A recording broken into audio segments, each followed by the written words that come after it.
Esto es Frecuencia Subterránea, presentado por los Museos del Banco Central de Costa Rica. El edificio Plaza de la Cultura es el espacio que alberga nuestro museo y que está de cuarentón en este 2022. Se inauguró el 26 de febrero de 1982 y hasta hoy ha sido el escenario de decenas de exhibiciones, pero también de historias, memorias o eventos acontecidos en su techo. Una gran plaza urbana transitada continuamente por quienes habitan, trabajan o pasan por San José. Nos enfocaremos en este techo, el cual se ha convertido en el corazón de la ciudad con el paso del tiempo, en un punto de encuentro de muy diversas personas, en una seña o referencia para dar direcciones a la tica, pero sobre todo en una fuente de anécdotas muy especiales. En medio de relatos enviados por algunas personas, escucharemos a don Andrés Fernández, arquitecto y cronista de esta ciudad. Él nos cuenta sobre lo que ha significado la Plaza de la Cultura para la gente a través de más anécdotas y curiosidades. Bienvenidos a un episodio más de Frecuencia Subterránea. Gracias por acompañarnos y para empezar, hablaremos un poquito de la historia, del origen de este espacio allá por los años 70. De las primeras cosas que cabe recordar ahí, en dos sentidos, es la Plaza de la Cultura es prácticamente que lo único que sobrevivió de un plan de regeneración urbana de San José, que era muchísimo, muy amplio y que abarcaba toda la ciudad. El otro punto es que en la última legislatura, que corresponde al gobierno de don José Joaquín Trejos, un diputado de la oposición a Liberación Nacional presenta un proyecto para precisamente convertir en parque, sin mayor especificación, la media manzana al norte del Teatro Nacional. A partir de ahí, lo que empieza es un proceso de alquimia político-administrativa que aprovecha las dos administraciones seguidas del Partido de Liberación Nacional, de don José Figueres, la segunda, y la primera y única de don Daniel Oduber, para concretar el sueño. Lo van a echar a andar entre Carmen Naranjo, Guido Sáenz, desde el Ministerio de Cultura, Samuel Robinsky, Lenín Garrido, como asesores del Banco Central, porque el Banco Central tiene que convertirse, a falta de fondos como siempre en el gobierno central, tiene que convertirse en el capitalista del proyecto. Y es el Banco Central entonces al que, a cambio de que la propiedad quede en sus manos, contrata a los tres arquitectos, Edgar Vargas Vargas, Jorge Borbón Seller, Jorge Bertó Odio, que en vez de concursar con tres anteproyectos, deciden formar el famoso Consorcio Plaza de la Cultura, que es el que da como resultado un primer anteproyecto muy similar al proyecto que tenemos hoy. Entiéndase, una plaza en la parte superior y un edificio subterráneo de 3 pisos. Hay, entre dimes y diretes, entre ampliaciones y demás, un proyecto monstruoso casi piramidal que tapaba la mitad del Teatro Nacional, pero una vez despejada la media manzana de construcciones existentes, se vuelve al anteproyecto original y se vuelve, por tanto, al proyecto que hoy tenemos. Una plaza urbana en la parte superior y un magnífico museo en 3 niveles hacia el subterráneo. Esto empieza en el 76 y se prolonga hasta que se inaugura en el 82. Como bien apuntaba don Andrés, aparecen en ese lapso de tiempo anécdotas, historias, comentarios de gente, notas en medios de comunicación. Y aquí traemos un audio de don José Carranza, numismático y amigo de este museo, que nos comparte lo que decían del proyecto. A finales de los años 70 se inició la construcción de la Plaza de la Cultura, en una cuadra icónica en San José. De su lado norte estuvieron negocios legendarios en la capital como la Librería López, el Hotel Panamericano, Soda La Central, Farmacia Nueva Mariano Jiménez, etc.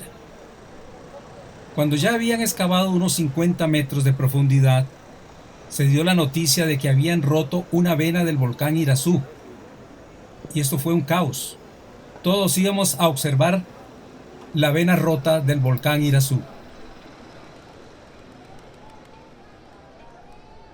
Don Andrés, ¿había escuchado usted esta leyenda, digo yo ya, de la vena del Irazú?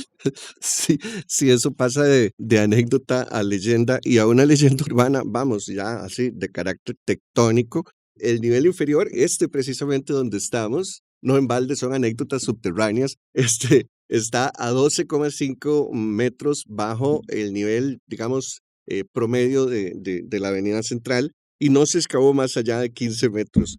De haberse excavado 50 metros, probablemente no hubiéramos llegado a la vena del volcán Irazú, pero sí probablemente a una de las partes del núcleo de la Tierra. No, no, jamás. No, es parte de, me parece, yo no lo había escuchado, me parece que es parte de ese riquísimo imaginario que ha despertado la Plaza de la Cultura a lo largo ya de toda su existencia, década tras década. E irán sumando, estoy seguro. ¿Qué nos cuenta de eso, don Andrés? ¿Cuáles eran esos dimes y diretes que surgieron en el proceso de construcción? Bueno, este que es el más sorprendente de todos los que he escuchado, no había llegado a mí. Bueno, que la plaza, la excavación iba a ser responsable del hundimiento y destrucción del Teatro Nacional, ¿verdad? Lo cual en Costa Rica es una tragedia. En esos años recuerdo claramente que los centroamericanos decían que los ticos nunca íbamos a hacer una revolución por miedo a que los balazos le rompieran los vidrios al Teatro Nacional. Era la única razón, no era política ni ideológica, no, era simplemente no tocarle los vidrios al Teatro Nacional. Entonces que a nosotros nos dijeran, y con alarmismo tremendo desde todos los medios de comunicación, radio, televisión, periódicos, que ya todos estaban muy desarrollados para ese momento, que el Teatro Nacional se iba a caer o que se estaba hundiendo, cosa que llegaron a afirmar categóricamente y era mentira, creó una enorme expectativa al punto de que cuando entra el gobierno de don Rodrigo Carazo, con todos los despropósitos que solía tener, don César Valverde propuso que volviéramos a rellenar el hueco y lo convirtiéramos en un rosal, ¿verdad? Entonces, creo que eso da una dimensión del pánico que nos causó la excavación a todos, pero tanto como encontrar una vena del volcán, no. Don Andrés, y bueno, sin duda la plaza también fue escenario de muchas producciones audiovisuales, memorables, otras tal vez no las recordemos tanto. Y aquí nos compartieron historias en este sentido. Vamos a escuchar la voz de don Luis Giacomo. Fue el productor del clip musical de Julieta Ta, del famoso grupo costarricense Manantial. Y también contaremos con las anécdotas de doña Flor Vargas, actriz que participó en algunas producciones para el CINAR. Es un episodio importante, yo considero también para la plaza, ese video, porque trasciende la historia. Fue grabado en 1986, en mayo de ese año, un domingo de mayo. No puedo precisarle exactamente qué día, qué domingo, pero acababa de terminar el Mundial de México 86 y durante todo ese tiempo del Mundial yo me dediqué a producir la canción y fue para ese momento que ya había terminado el Mundial que tenía que hacerle un video. Por una cuestión mía de imaginación hacia el concepto urbano fue que decidí hacerlo ahí en la Plaza de la Cultura. Realmente no pedimos permiso, no se pedía permiso. Nuestra base de operaciones fue el Hotel Costa Rica y estuvimos desde las 6 de la mañana hasta las 5 de la tarde grabando ese video ahí en la Plaza de la Cultura. Fue muy bonito porque pasaron muchas cosas alrededor del día.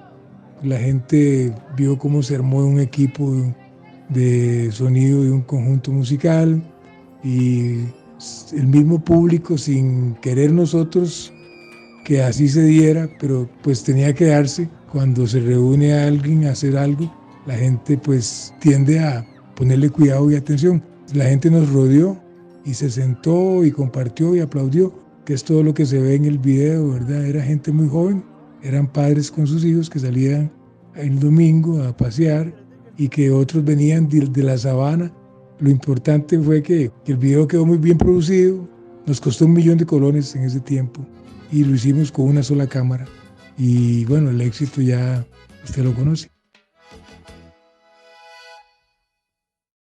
Bueno, la producción del videoclip de Julieta Ta fue una parte de toda una revolución audiovisual en Costa Rica. Por un lado, los vídeos para ese momento, estamos hablando de los años 80, estaban empezando apenas a producirse, no digamos en Costa Rica, en el mundo. Sin embargo, me parece que el éxito de y es que lo recuerdo clarísimo, estuvo en el hecho precisamente de haberlo hecho en la Plaza de la Cultura, donde sin necesidad de convocatoria, como lo recuerda el señor Giacomo, la gente se arrimó, simplemente por estar en la Plaza de la Cultura, un espacio que convoca, un espacio, un punto de encuentro para todos sus viandantes y visitantes. No es casual la escogencia del sitio, no es casual. Si queremos llegarle a la gente con una nueva onda musical como grupo que ya está consolidado, pues vamos a filmar en la Plaza de la Cultura. ¿Qué más? La memoria que tengo es de cuando estaba recién inaugurada la Plaza de la Cultura y se relaciona con una producción para Canal 13 que realizamos en la Plaza de la Cultura a medianoche. Estábamos haciendo el cuento Ananías Tenorio de José Elías Jiménez y yo hacía el papel de una prostituta a la cual Ananías cortejaba platónicamente. Solo se reunía con ella para leerle sus poemas y contarle sus tragedias y sus miserias. Y yo vestida, ¿verdad?, con una ropa bastante provocativa y sexy, me paseaba por la Plaza de la Cultura y por allá en un rincón se habían reunido los trabajadores de la noche. Claro, en ese momento era un espacio maravilloso que se había abierto ahí en plena Avenida Central y atraía muchísima gente y toda clase de gentes. Esta muchacha del conglomerado nocturno empezaron a llegar a la plaza para ver qué era lo que pasaba ahí, porque habían reflectores, cámaras y eso. Y yo tenía que atravesar la plaza. En una de tantas que repetía la escena, un grupo allá me gritaron: ¡ay, la prostituta está muy bien, pero está muy vieja! Por supuesto que se paró la producción. Todos nos reímos de la ocurrencia y pasamos un rato muy divertido. El otro cuento es que en ese momento yo pertenecía al Teatro de la Colina y estábamos haciendo unas obras de Carballido, el mexicano. Por la plaza, como se convirtió en un centro de eso de reunión, por la plaza empezaron a llegar gente, mendigos y todo este tipo de gente que deambulaba por San José y se sentaban allí o paseaban por ahí. Entonces, de esta obra de Carballido, yo tenía que representar a una mujer indigente que pasaba por ahí de extremo a extremo del escenario, era lo único. Y el personaje que me inspiró pasaba ahí por la Plaza de la Cultura. Y era una viejecita, así muy pobrecita, con una bolsa de mecate, de esas que usaban nuestras abuelitas para ir al mercado. Y dije yo, ay, esta viejita me va a servir en algún momento, y me sirvió para la obra de Carballido.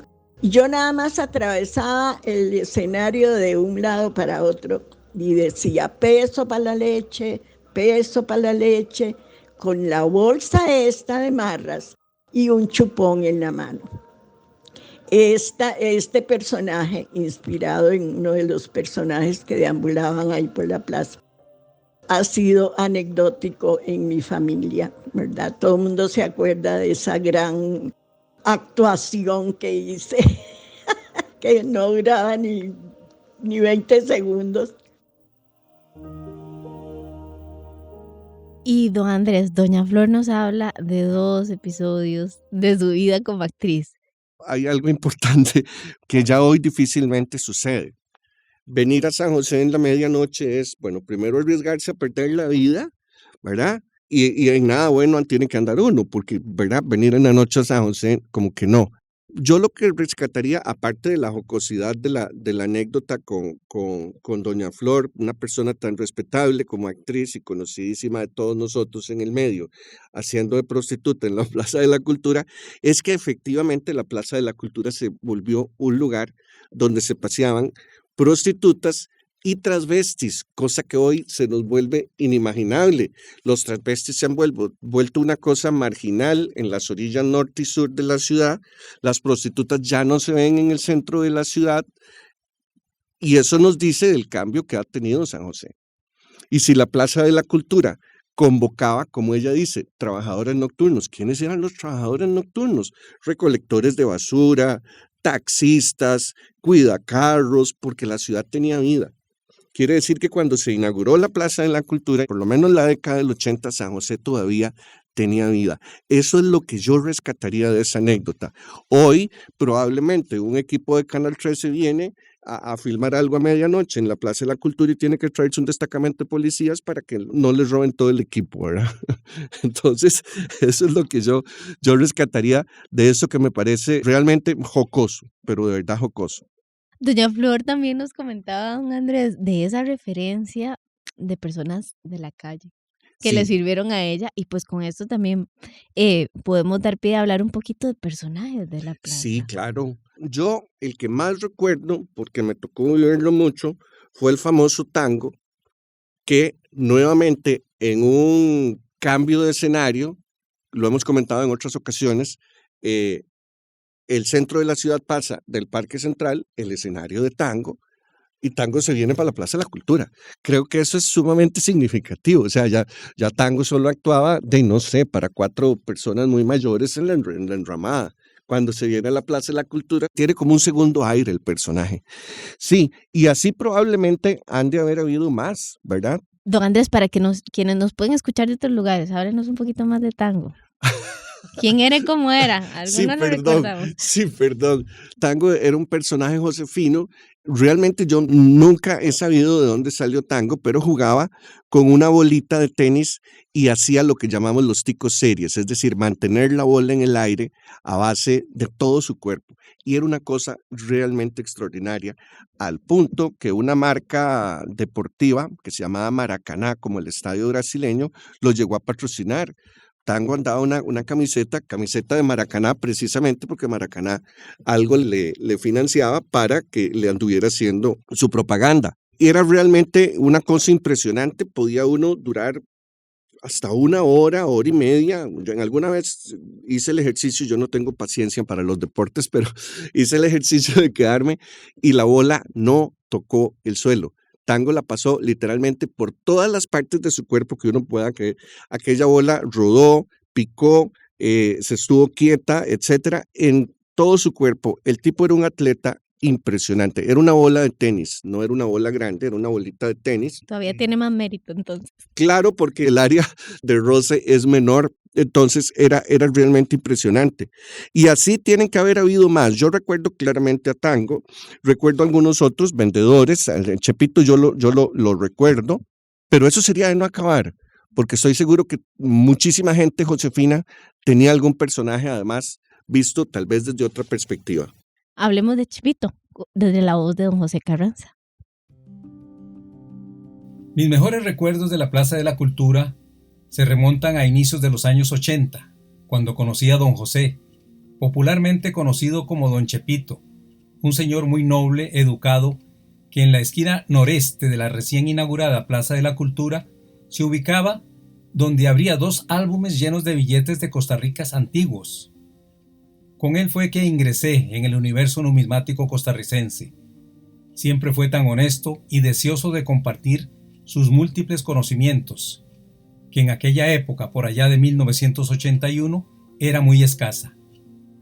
Él fue uno de los más importantes comerciantes de billetes y monedas en Costa Rica.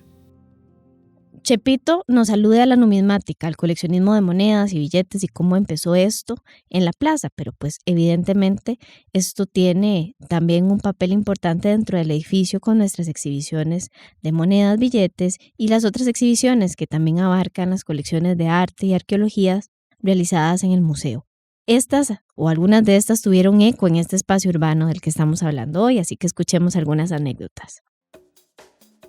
Bueno, uno de mis recuerdos más memorables de los museos del Banco Central y de la Plaza de la Cultura fue precisamente en los años 1984, si mal no recuerdo, que fue mi primer año como periodista de cultura para la revista Viva de la Nación, cuando se realizaba en los museos, era la sede de la Bienal de Artes Plásticas de Langner y Sáenz.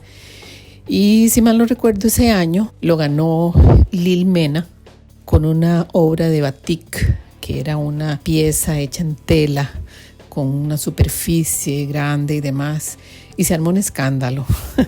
Fue muy divertido pues ver, o sea, porque tenemos muchos artistas, hombres y mujeres de larga trayectoria y era un premio muy importante, tenía una muy buena dotación económica y eso generó mucha inquietud y muchos ríos de tinta en esa época. Esa fue una de mis primeras experiencias que recuerdo como periodista cubriendo actividades en los museos del Banco Central.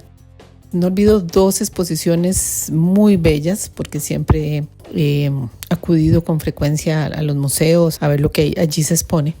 Recuerdo de muy grata memoria una exposición de Roberto Lizano, de las primeras obras que comenzó a hacer con cartones. Esa también fue en los años 80, fue una exposición maravillosa, de gran formato, con una técnica exquisita, como las cosas que él hace. Me tiene un grato recuerdo. También la exposición que es más reciente, que es una exposición fantástica de Lola Fernández, una de nuestras más brillantes artistas plásticas. Recuerdo cuando se iban a inaugurar la primera versión del Museo de Oro, que estaba de director Eduardo Fait. Pude hacer un reportaje muy profundo para el periódico, pude ver las piezas antes de que se montaran, pude tocarlas, pude incluso hasta probarme, me dieron permiso, obviamente con mucha vigilancia, ponerme esos petos de oro maravillosos que tenía la figura de un indígena, que creo que estaba a la entrada. Pero sí, los museos del Banco Central y la Plaza de la Cultura realmente es un edificio, un conjunto muy emblemático para la ciudad y tenemos que potenciarlo. No pude entrar a la exposición, la fila era gigantesca y ya era la 3ª vez que intentaba entrar. Ya vencido, en la esquina del museo, vi un grupo de colegiales rodeando a una compañera que lloraba. Todos trataban de calmarla y ella les gritó: ¿Cómo quieren que me calme? Ahora voy a perder la nota de la asignación. Y todo por el estúpido de Rembrandt.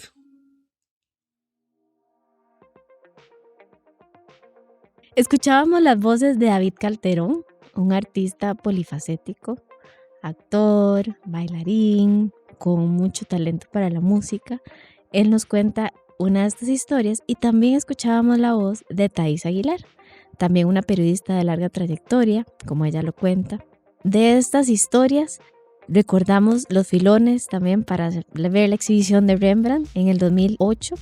Thais nos trae memorias sobre otras exhibiciones. Así hay muchas. ¿Qué recuerda usted, don Andrés? ¿Qué otras exposiciones o eventos que ocurrieron aquí y que tuvieron eco en la ciudad, en la plaza? Recuerdo perfectamente la Bienal de Langner y Sainz y los ríos de tinta que dice doña Thais Aguilar que corrieron.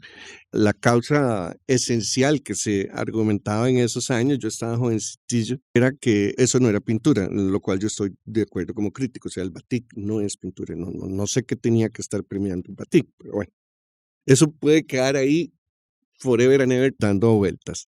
Yo recuerdo muy claramente una exposición a cargo de Eduardo Fait, precisamente, con José Miguel Rojas en el catálogo que fue Costa Rica en el arte, que fue una de las exposiciones que yo diría que me marcaron, porque por primera vez pude ver algo parecido a un corpus del arte costarricense en un solo espacio, perfectamente guiado por unas fichas magníficamente redactadas, impresionantemente amigables, las obras muy bien montadas, una museografía de primera.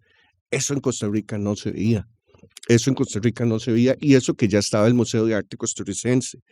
Eso lo recuerdo clarísimamente por el impacto que causó en mí y cómo me dio vuelta espiritualmente hacia lo que teníamos en Costa Rica de arte, y yo era un adolescente, de manera que entonces puedo decir que es una de las cosas más importantes que me ha pasado en la vida, porque a partir de ahí empecé a profundizar y a conocer hasta llegar a convertirse uno poco a poco en especialista en un tema como ese. Recuerdo muy claramente una de las primeras exposiciones individuales de Jorge Jiménez de Heredia en Costa Rica, y bueno, a mi juicio era muy superior a lo que hace hoy, por cierto. Exposiciones extraordinarias, De niño pude ver una exposición de Jorge Gallardo en el Museo Nacional y quedé impactado, tenía 8 años. Cuando se hace la gran retrospectiva de Jorge Gallardo, es aquí en los museos del Banco Central. Tuve además la oportunidad fantástica de ser parte de ella en diversos ámbitos, desde el diseño del libro y otros impresos y demás, y hasta de fotografías de algunas de las obras, es más, que rastreamos por ahí en el Banco Nacional y demás. Que ha sido algo realmente hermoso porque admiraba montones al señor, además de que lo conocí y me contó muchas anécdotas de toda su visión religiosa del arte y demás. Y definitivamente otra de las exhibiciones para mí esenciales es la de Manuel de la Cruz González, que fue de un nivel sencillamente extraordinario, pero extraordinario. Ahora, todas estas exhibiciones tienen la particularidad de ser nacionales. De una u otra manera, casi que solo nos interesan a los interesados en el arte costarricense. Y entonces, en ese sentido, el hecho de que estén en los museos del Banco Central le da una mayor proyección al arte costarricense, porque la Sabana no está en el centro de San José. Entonces, por magníficas que sean, y quiero muchísimas, y podría hablar de muchísimas exposiciones en el Museo de Arte Costarricense, no es lo mismo por una cuestión de ubicación, no de calidad. Por un lado. Por otro, es el museo que nos ha acostumbrado, aunque sea muy de vez en cuando, yo sé que por cuestiones de presupuesto no es tan fácil, a esas exposiciones internacionales como la que mencionaba David, con esa anécdota tan hilarante, porque en realidad, recuerdo que me la contó recién pasadita, es eso, es hilarante, el hecho de que la chica no pudiera entrar y bueno, ya iba a perder su tarea y probablemente la materia. Esas exposiciones han sido esenciales porque a menos que uno salga del país y no a cualquier país, va a haber exposiciones de esa índole. Un Durero, un Rembrandt, un Picasso, solo aquí las hemos podido ver. Solo en los museos del Banco Central, el impacto de ello en el imaginario urbano es altísimo. Bueno, yo puedo decir que ni siquiera fuera del país he visto tanto Rembrandt como llegué a ver aquí. Nunca había visto tanto Durero reunido. Lo más que había visto eran unas menos de 20 obras en una sola sala, pero ver esa cantidad de obras es algo extraordinario, ¿verdad? Muy probablemente la gente que la haya visto con algún grado de conciencia, y yo esperaría que alguna chica que sí haya podido entrar a la exposición, le cambiara la vida, como me han cambiado a mí tantas exposiciones la vida aquí y en otros espacios. Maravilloso, don Andrés, que nos cuente esta relación que tiene este edificio con el afuera, el adentro, las experiencias y el significado de a nivel de transformación, ¿verdad? De pasar por un museo. Y no podemos dejar, hablando de estas memorias y estas anécdotas de la plaza, de hablar de las palomas, que aunque sabemos que son bien dañinas a veces para esta ciudad y para nuestra salud, pues están sin duda asociadas a este lugar, a la Plaza de la Cultura en el imaginario del costarricense, y tampoco podemos dejar de mencionar las ferias de artesanos que se hacían acá. Entonces vamos a escuchar un audio de Marlon Garrido, compañero, muy querido aquí en los museos, con más de 15 años de laborar aquí, y también pues un habitante, un transeúnte de esta ciudad. Bueno, de los recuerdos que indudablemente se vienen más rápido a mi mente, serían las palomas de Castilla, que yo creo que todas las de San José se encuentran reunidas aún en la Plaza de la Cultura, y eso lo recuerdo desde niño. Pero también me recuerdo que hace muchos años se hacían como pequeñas ferias de artesanía, con muchos toldos pequeñitos, y se vendía todo tipo de artesanía. Y me llamaba mucho la atención un señor que lograba escribir en un grano de arroz lo que la gente quisiera, no sé, el nombre o X o Y. Yo creo que esas cosas son de las que más rápido se me vienen a la mente y son de mi niñez. Bueno, de anécdotas ya en la plaza, sí, desde luego las palomas, nos guste o no, son un elemento esencial del imaginario colectivo del costarricense. Más de 20 años de experiencia como profesor universitario me ha llevado a saber que una de las experiencias de niño esenciales, aquel niño que pasara o lo trajeran a San José, eran las palomas de la Plaza de la Cultura. Ineludible, ¿verdad? Hoy sabemos que no es lo más higiénico, pero bueno, los padres tal vez no lo sabían en ese momento. Las ferias de artesanía las recuerdo muy bien. No obstante, hay una feria que se le va a la gente y últimamente me he dado cuenta que casi nadie lo recuerda. La Feria del Libro se hacía en el Parque Central y cuando el Parque Central, insisto, dejó de ser el centro de San José y la Plaza de la Cultura ocupó su lugar, por lo menos un año se hizo en la Plaza de la Cultura. Se hacía se hizo la Feria del Libro como debería ser en verano, no como ahora que se hace en invierno, los libros son de papel, se humedecen y uno tiene que andar cargando paraguas y entonces tiene que llevar menos libros, eso es absurdo. Todavía tengo un libro, muchísimo cariño en mi biblioteca marxista, que compré en esa ocasión. No se me olvida porque me costó 8 colones y era tamaño poco plata. Y era un libro de segunda mano. La Plaza de la Cultura tenía una fuente que no es la fuente de Chorros de ahora, pero en la misma esquina que es la noroeste. Y ahí, por ejemplo, los taxistas en la noche, antes de llevar su carro a entregar, después del turno, sacaban con todo el descaro los baldes de la cajuela y lavaban el carro ellos mismos con baldazos de agua en la avenida Central. Entonces, desde más o menos donde está el Centro de Patrimonio, en el antiguo Banco Anglo, hasta abajo, hasta Billy Boy, estaba la fila de taxistas y los más iban pasando. Unos lo lavaban y ya los otros estaban secándolo y los del final allá por Billy Boy estaban puliéndolo y se iban. Esa fuente dio muchísimo que hablar. Esa fuente le dio varios problemas de humedad y filtraciones al edificio, por eso se terminó quitando. Pero antes hubo que cerrarla con una pequeña reja bajita que no le quitaba visibilidad, pero incomodaba un poquito el uso ese tan vil que le daban los taxistas. No obstante, ya estando la reja, recuerdo claramente, salió en los periódicos, por supuesto que la Extra lo puso en primera plana, que fue cuando vino una gringa y tenía mucho calor e hizo toples, se metió a la fuente e hizo toples en la Avenida Central, lo cual fue una sensación y un escándalo moral a la vez. La Extra sí lo sacó en primera plana. De manera que los recuerdos asociados al espacio externo, a la plaza en sí, son muchos. Insisto, tienen que haberse perdido varios, porque yo recuerdo también conciertos de grupos nacionales pequeños en el auditorio, porque el acceso estaba diseñado en gradas para convertirse en un auditorio donde está la entrada principal, tachaban el portón y ahí se ponía una tarimita y ahí actuaba el grupo al aire libre en las tardes y eso era una delicia venir a San José porque no había ni que comprarse nada y tenías un concierto ahí, ¿verdad? Al aire libre.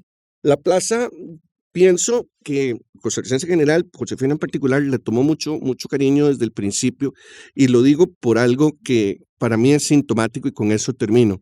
Es el hecho de que recién terminada la plaza, se llenaron los costados norte y este, es decir, el de la Avenida Central y el de Calle 5 de vallas publicitarias. Y hubo un esfuerzo colectivo, firmas del público, de que gente importante que se reunió, firmas del público por cientos o miles, y se logró echar atrás eso, porque era contaminación visual. Y se logró un reglamento que a mi juicio es histórico porque podría ser el antecedente a que en otros espacios públicos se haga, no a la contaminación visual en ese espacio que el Banco Central nos estaba regalando a todos los ciudadanos. Y eso me parece que es importante porque dice del cariño que desde el principio mismo le desarrollamos a este lugar fantástico que es la Plaza de la Cultura. Una pregunta fuera del guión, don Andrés. ¿Ese cariño ha cambiado? ¿Cómo siente usted que la gente ve la plaza ahora? Me parece que depende más ahora de la programación que en ese momento del espacio en sí. ¿En qué sentido? En el sentido de que en una ciudad saturada, como anoto yo en el libro Punto y Contrapunto, precisamente la historia de la Plaza de la Cultura, en una ciudad donde yo no sé por qué, no sé en realidad de qué nos escondemos los ticos, pero donde vemos un espacio abierto, ponemos, como decía don Beto Cañas, un chunche, es decir, cualquier objeto indeterminado como para escondernos. Padecemos agorafobia, no podemos ver un espacio abierto, limpio. Y en ese momento, ver ese espacio abierto, limpio, rodeado de unos árboles que empezaban a crecer y que luego crecieron muy rico y daban sombra, un espacio con mucho sitio para sentarse a su alrededor, ahora tiene menos, ese podría ser una razón. Entonces, fue como un impacto. todos los días había gente en la Plaza de la Cultura y casi que todos los días había algo distinto en la Plaza de la Cultura. Fue una novedad terrible desde el punto de vista urbanístico espacial. Nos regalaron un espacio nuevo, vamos a ir a conocerlo, vamos a ir a vivirlo, y eso me parece que, recordemos que estamos entrando en la crisis, y ante tanta angustia existencial, que nos regalen un espacio en el centro de la ciudad tiene que haber sido de un impacto que hoy ya no comprendemos, difícilmente comprendemos. Y otra cosa, ¿cuánta gente visita hoy San José? En aquel tiempo San José era el centro del país. Ahora cada regioncita, hay submundos en los moles, hay submundos en barrios como Escalante, como Distrito 4 en Escazú, que a esa gente ni le va ni le viene la plaza. Entonces ya es completamente distinta la dinámica urbana, metropolitana. Sin duda este ha sido un espacio para provocar un poco a la memoria de los costarricenses, para que busquen qué otros recuerdos tienen de este espacio. Nos gustaría, ¿verdad?, tener una bolita de cristal para saber qué otras vivencias va a provocar este espacio en la capital. Es un edificio que ha sido hito de la arquitectura y su techo es ícono de esta ciudad josefina, de la capital de Costa Rica. Está rodeada de lo mejor y también de lo no tan bueno de San José, pero sin duda ha sido escenario de muchísimas vivencias de la gente. No queda más que agradecerle muchísimo a don Andrés, cronista, arquitecto de esta ciudad, maravilloso escritor. Aprovechamos también para contarles que pueden buscar mucha de su bibliografía y creo que nos traerá más. Agradecerle a las voces que nos compartieron sus testimonios. Gracias por escucharnos una vez más en Frecuencia Subterránea. Los esperamos en nuestro próximo episodio. Esto es Frecuencia Subterránea, un espacio para contar con voces diversas historias poco conocidas que nacen de este museo, presentado por los Museos del Banco Central de Costa Rica.